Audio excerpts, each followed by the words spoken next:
हरियाणा के डीजीपी अजय सिंघल ने रोहतक में पुलिस अधिकारियों और कर्मचारियों के साथ एक अहम बैठक की। इस दौरान उन्होंने शहर के मौजूद लोगों से भी बातचीत की है। डीजीपी ने कहा कि अपराध पर लगाम लगाने और गैंगस्टर्स के खिलाफ सख्त कार्रवाई के लिए ठोस रणनीति बनाई गई है। उन्होंने बताया कि विदेश में बैठकर धमकी देने वाले अपराधियों पर शिकंजा कसते हुए अब तक 25 गैंगस्टर्स को डिपोर्ट कराया गया। नशे की रोकथाम पर भी पुलिस लगातार काम कर रही है। डीजीपी ने युवाओं से अपराध से दूर रहने की भी अपील की।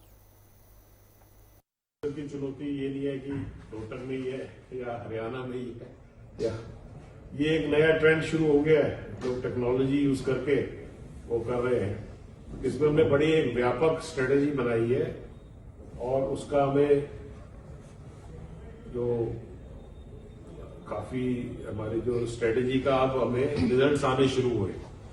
तो पिछले साल हमारे को जो थ्रेट कॉल्स आती थी उसमें हमारी 40% हमारी कॉल्स में कमी हुई है। हमने कम से कम 25 जो हमारे गैंगस्टर बाहर भागे हुए थे उनको डिपोर्ट कराया है और अभी कुछ एक जो और बाहर हैं उनके प्रति हमारी जो लीगल कार्रवाई है वो जारी है। नया दौर शुरू हुआ है टेक्नोलॉजी का, इससे नए चैलेंज उभर के सामने आए हैं। जब हमने ज्वाइन किया था 1992 में तब अलग टाइप की पुलिसिंग होती थी। उसके बाद 1995 में इंटरनेट मोबाइल आ गए, तब अलग पुलिसिंग शुरू हो गई। उसके बाद आगे आपका स्मार्टफोन आ गए ऐप बेस, तो अलग टाइप की पुलिसिंग हमें चेंज करनी पड़ी। क्राइम ट्रेंड चेंज हो गई और ये उसी का नतीजा है। तो व्हाट्सएप और जो हमारे जो नए फीचर्स हैं टेक्नोलॉजी में, क्रिमिनल उसको यूज कर रहे हैं। और अब नया चैलेंज अभी आने वाला है जिसके बारे में हम तैयारी कर रहे हैं, वो है आर्टिफिशियल इंटेलिजेंस, एआई।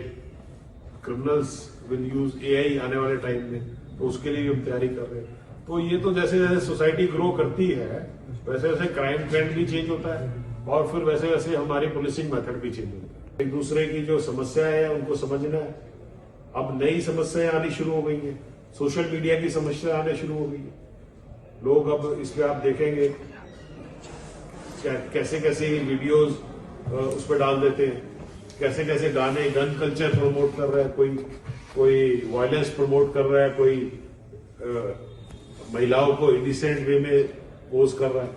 तो वो भी एक हमारे सामने चैलेंज के रूप में उभरा है। अभी हमने 67 गाने बैन कराए जो कि इस टाइप के गन कल्चर को प्रमोट करते हैं।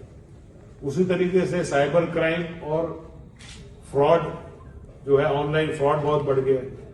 तो उसमें हम वेबसाइट्स वगैरह को ट्रैक करते हैं और उसको हम ब्लॉक करवाते हैं। कुछ जगह ऐसे देखने में आया कि नए यंगस्टर्स को उन्होंने इन्फ्लुएंस किया है सोशल मीडिया के मार्फत से, तो उसमें हम एक्शन ले रहे हैं। बट हाँ, ये पॉइंट जरूर है, नॉट ओनली गैंगस्टर्स, कुछ विलेजेस जो है या कुछ एरिया ऐसे हैं जिसमें क्रिमिनल्स ज्यादा हैं, तो उस पर हम स्ट्रेटेजी बना रहे हैं कि हम कैसे उसको हम उस एरिया को आइडेंटिफाई करें और कैसे उनको हम मेन स्ट्रीम में लाएं, कैसे हम उनको ये समझाएं कि क्राइम का रास्ता अल्टीमेटली जेल में जाके खत्म होता है। तो ये अगर हम युवाओं में ये हम एक मैसेज हम भेजेंगे, स्पेशली जो यंग जो हमारे स्कूल गोइंग बच्चे हैं वो क्राइम की तरफ अट्रैक्ट हो जाते हैं और सारी एनर्जी उसमें लगा देते हैं। तो हम अगर उनको, हमारा प्लान है कि हम उसको गाइड करें, वहां पे गांव में जाके उनके कुछ अवेयरनेस प्रोग्राम चलाएं। बहुत ज्यादा बढ़ गया है और इसके लिए भी हम बहुत पूरी तरीके से सजग है, जागरूक है और इस पे हम हमारी जो है केंद्र सरकार से मॉनिटर हो रहा है।